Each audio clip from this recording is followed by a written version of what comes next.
प्रकरणी सर्वोच्च न्यायालयात सुनावणी झाली आहे। या सुनावणीकडे संपूर्ण राज्याचे लक्ष लागले होते। त्यावेळी राज्य सरकारकडून तुषार मेहता यांनी पुन्हा वेळ मागून घेतली। दोन्ही बाजूंच्या याचिकाकर्त्यांमध्ये संभ्रम आहे, त्यामुळे कोर्टाने कागदपत्रे सादर करण्यास सांगितले।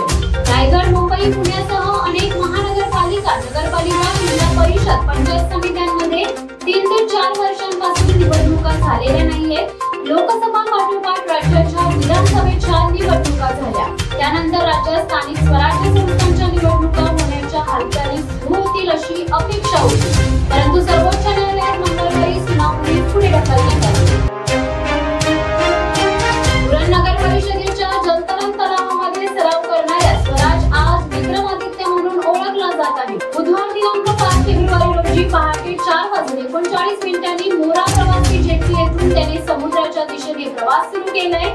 समुद्राच्या मोठ्या लाटा, सोसाट्याचा वारा, पाण्याचे बदलणारे प्रवाह, काळोख आणि समुद्रातील मोठमोठी जहाजे अशा अडचणीतून वाट मोकळी करत स्वराजने अवघ्या 4 तास 25 मिनिटात मुंबई गाठत आपला विक्रम पूर्ण केला। विधानसभा निवडणुकीच्या तोंडावर लाडकी बहीण योजना आणून सत्तारूढ झालेल्या महायुतीने महिलांना गंडवले।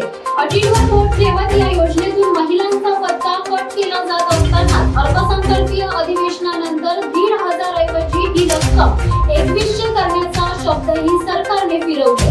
मुख्यमंत्र्यांनी येत्या अर्थसंकल्पात किंवा या अधिवेशनात 2100 रुपये घोषित करू असे म्हटलेलेच नाही।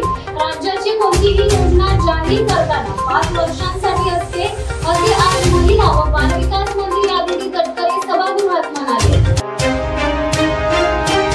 अबू आझमींचा वाद ताजा असतानाच आता शिंदे गटाच्या एका नेत्याने केलेल्या वक्तव्यामुळे नवा गोंधळ निर्माण होण्याची शक्यता आहे। छावा चित्रपटातील औरंगजेबाचा दाखला देत टोपे यांनी सुनील तटकरे यांना औरंगजेबाची उपमा दिली। आमचा औरंगजेब हा सुतारवाडीत बसलाय अशी सडकून टीका त्यांनी केली असून त्यामुळे राजकीय वर्तुळात खळबळ माजली।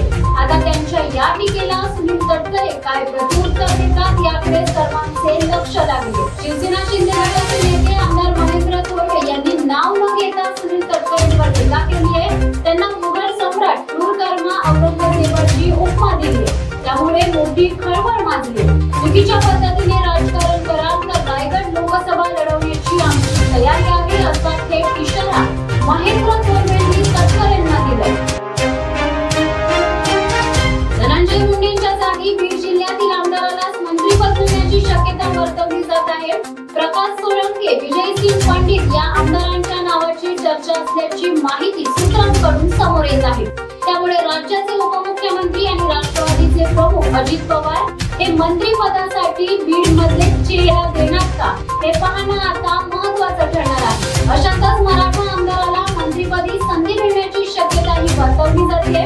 बीड जिल्ह्यातील केस तालुक्यातील मस्ताजोग सरपंच संतोष देशमुख यांच्या क्रूर हत्येनंतर मंत्री धनंजय मुंडे यांच्या राजीनाम्याची मागणी होत असताना अखेर 82 दिवसानंतर धनंजय मुंडे यांनी आपल्या मंत्रिपदाचा राजीनामा दिल्याचे पाहायला मिळाले। दरम्यान धनंजय मुंडे यांची मंत्रिपदावरून हकालपट्टी झाल्यानंतर आता मुंडेंना सहआरोपी करण्याची मागणी जितेंद्र आव्हाड, रोहित पवार आणि मनोज जरांगेंकडून केली जात असताना आता धनंजय मुंडे यांच्या जागी बीड जिल्ह्यातील आमदाराला मंत्रिपद मिळणार असल्याची चर्चा सुरू आहे। पुणे स्वारगेट बस स्थानक येथील अत्याचार प्रकरणातील आरोपी दत्तात्रय गाडे यांच्या संदर्भात चौकशी सुरू असताना पोलीस तपासातून एक माहिती उघड होत आहे। आरोपी दत्तात्रय गाडे हा पोलिसांचा संदेश घालून एसटी स्थानक परिसरात वावरायचा अशी माहिती पोलीस तपासातून समोर आली आहे। पोलिसांचा गणवेश परिधान केलेले आरोपी दत्तात्रय गाडे याचे फोटो पोलिसांच्या हाती लागले आहेत। यासोबतच आरोपी दत्तात्रय गाडे यांच्या मोबाईल क्रमांकाचे पोलिसांकडून विश्लेषण करण्यात आले। इतकंच नाही तर आरोपी दत्तात्रय गाडे याचा पुण्यातील शिवाजीनगर, स्वारगेट, अहिल्यानगर, सोलापूर आणि शिरूर एसटी बस स्थानकावर वापर असल्याचे तपासातून समोर आले। दरम्यान आरोपी दत्तात्रय गाडे याने या प्रकारचे आणखी काही गुन्हे केल्याचा संशय पोलिसांकडून व्यक्त केला जात आहे।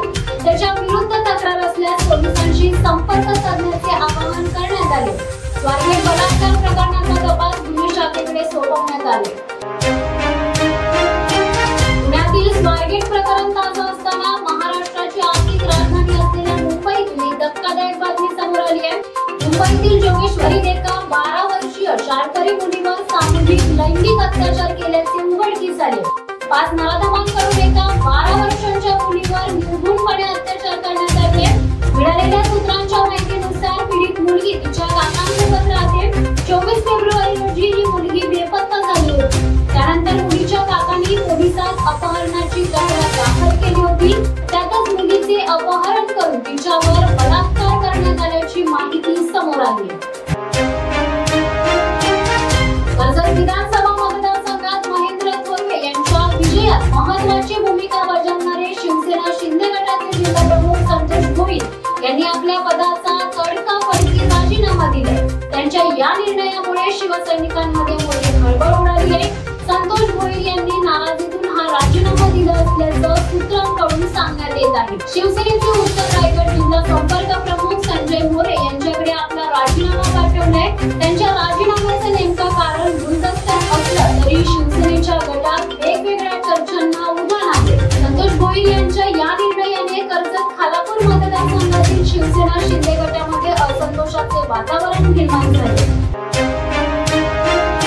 मुंबईवरून कोकणात जाणाऱ्या चाकरमान्यांसाठी आनंदाची बातमी आहे। मुंबईतून कोकणात जाण्यासाठी रेल्वे गाड्यांना नेहमीच गर्दी असते। गणेशोत्सव आणि शिमगोत्सवाच्या वेळी कोकणात जाणाऱ्यांची संख्या मोठ्या प्रमाणात असते। ट्रेनचे तिकीट न मिळणं, रेल्वेला प्रचंड गर्दी यामुळे चाकरमान्यांचे हाल होत आहेत। चाकरमान्यांचा विचार करून रेल्वे प्रशासनाने मोठा निर्णय घेतलाय। शिमगोत्सवासाठी दादर ते रत्नागिरी अशा 6 विशेष रेल्वे गाड्या सोडणार आहेत। तसेच 20 वर्षापेक्षा अधिक काळ सुरू असलेली पॅसेंजर गाडी ही सध्या विमान रत्नागिरी प्रवास करत आहे। या गाडीने पूर्वीप्रमाणे दादर ते रत्नागिरी प्रवास करावा या मागणीसाठी शिवसेना ठाकरे गटाचे नेते विनायक राऊतांनी आंदोलनाचा इशारा दिलाय। पुढील विशेष रेल्वे दादर पासून सुरू करण्याचा निर्णय रेल्वे प्रशासनाने घेतला। देवस्थानांना कोणत्याही पूर्वसूचना अथवा सरकारी नोटिसा न देता जिल्ह्यातील अनेक देवराटींच्या जमिनी खालसा करून बेकायदेशीरपणे परस्पर कयात घेतल्या जात आहेत। महसूल अधिनियम व तरतुदींचे पालन न करता सरकार जमा केलेल्या या सर्व देवस्थानांच्या जमिनी बेकायदेशीरपणे शासनाने शासकीय संपत्ती म्हणून घोषित केले। त्यामुळे स्थानिक भक्तगण, देवस्थानांची विश्वस्त मंडळी व समस्त नागरिकांमध्ये संतापाची लाट उसळली। या संदर्भात मंडणगड व दापोली तालुक्यातील संतप्त भक्तगण, परिसरातील सर्व देवस्थानांची विश्वस्त मंडळींनी एकत्र येऊन दापोली येथील केळसकर नाका येथे घंटानाद आंदोलन केले। त्यानंतर दापोलीच्या तहसीलदार श्रीमती अर्चना बोंडे घोलप आणि प्रांताधिकारी विजयकुमार सूर्यवंशी यांना महाराष्ट्र मंत्री महासमितीच्या वतीने अर्ज देऊन सरकारी कयात घेतलेल्या देवस्थानांच्या जमिनी त्यांना परत करण्याबाबत लक्ष घालण्यासाठी विनंती करण्यात आली। तर या होत्या दिवसभरातल्या ठळक घडामोडी। अशाच ताज्या घडामोडी पाहण्यासाठी शिवसत्ता टाइम्सला सबस्क्राइब करा। तुर्तास धन्यवाद। दे धडक बेधडक वृत्त देणाऱ्या आपल्या शिवसत्ता टाइम्स न्यूज चॅनलला लाल बटन दाबून सबस्क्राइब करा आणि बेल आयकॉनला क्लिक करायला विसरू नका।